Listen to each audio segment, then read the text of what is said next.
So the idea, when me and Stalks The Wind were trying to come up with a plot for this movie, we wanted it to be really funny, just like really intensely funny. So like, just better than anything you've seen before.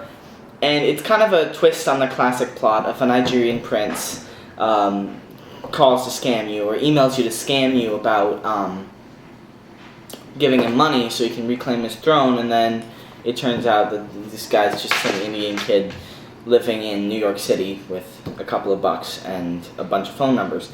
But we wanted to wonder, what if this is actually a real thing?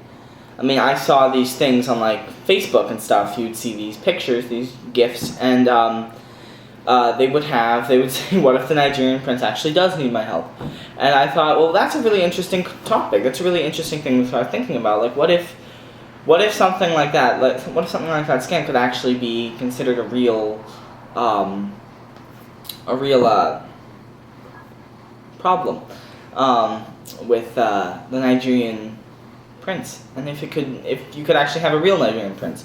Now, the idea of the Nigerian prince is kind of ridiculous, as in reality, the government of Nigeria is democratic, so they have a president, but there's no prince. But it's still just fun to think about what would happen if there was an actual real Nigerian prince.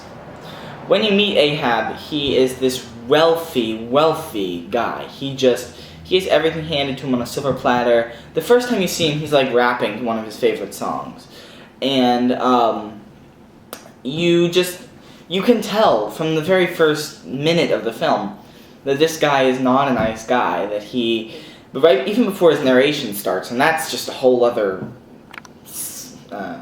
level of just, you know that he's a terrible person.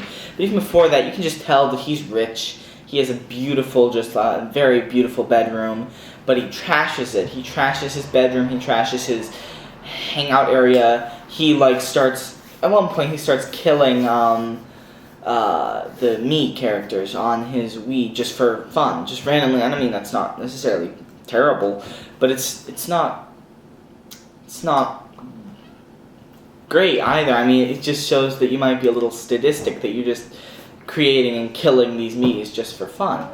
And I think the point of the movie is to show that he can make a transformation from a really wealthy, terrible person to a not so wealthy, terrible person, and then back again, without actually changing his personality. Because one of the things that really bugs me when I watch a movie is if it turns out that he ends up being a great person. And I mean, some of the greatest movies that I've watched, I've seen that happen, where they just end up being these great people in the end. Even in The Dictator, he ends up being, which is kind of our inspiration for this film. Even in The Dictator, he ends up being a not so terrible person. And I wanted to just show that that's not necessarily true, and that you can have a bad person.